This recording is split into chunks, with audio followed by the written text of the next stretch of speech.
Rais wa Marekani Bwana Donald Trump anadai kwamba wameishambulia tena Iran katika kulipiza kisasi kuuawa kwa wanajeshi wao.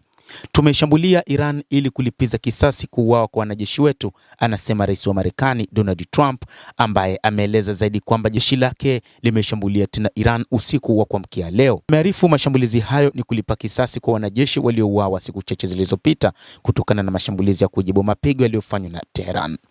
Trump amewaambia waandishi wa habari mjini Washington baada ya kurejea kutoka kwenye fainali za kombe la dunia kuwa Marekani inailenga Iran kama ishara ya kuwaenzi wanajeshi watatu waliopoteza maisha wakiwa vitani. Wanajeshi hao wanajumuisha mmoja aliyepoteza maisha siku ya Jumamosi huko Iraq kwa mlipuko wakati akitegua drone ya Iran.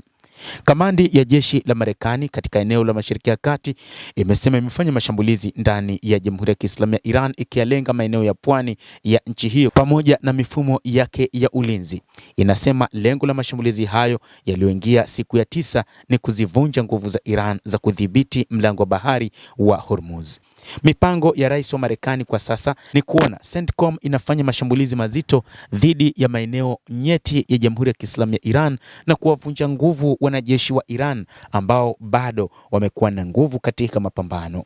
Jeshi hilo limefanya mashambulizi ya anga dhidi ya kikosi cha walinzi wa mapinduzi ya Kiislamu IRGC, likisema hatua hiyo ni kulipiza kisasi katika mashambulizi ambayo yamefanywa na Marekani huko Jordan, ambayo yanaonekana kuwa wanajeshi wao pamoja na baadhi ya wanajeshi wengine ambao idadi yao haikuelezwa. Mashambulizi ya sasa yamelenga madaraja, miundombinu ya umeme na maeneo mengine nchini Iran. Katika taarifa, kamandi kuu ya jeshi la Marekani CENTCOM imesema jeshi hilo pia limeshambulia vituo vya ufuatiliaji wa maeneo ya pwani, mifumo ya ulinzi wa anga, uwezo wa kijeshi wa baharini pamoja na maghala ya kuhifadhia makombora na drone.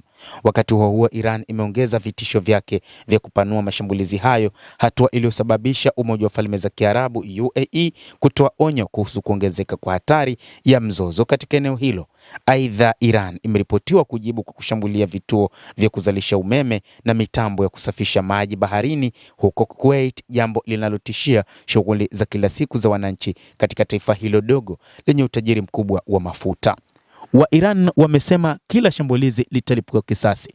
Hivyo, rais wa Marekani anapojinasibu kwamba anaishambulia Iran katika kulipa kisasi kuuawa kwa wanajeshi wake, lakini atambue kwamba wanajeshi wa Iran katika Jamhuri hiyo ya Kiislamu wapo tayari na wameungana na wananchi wao katika mapambano dhidi ya serikali ya kibeberu ya Marekani, huku wakisema hawatukubali ubeberu ushinde katika wakati huu wa vita.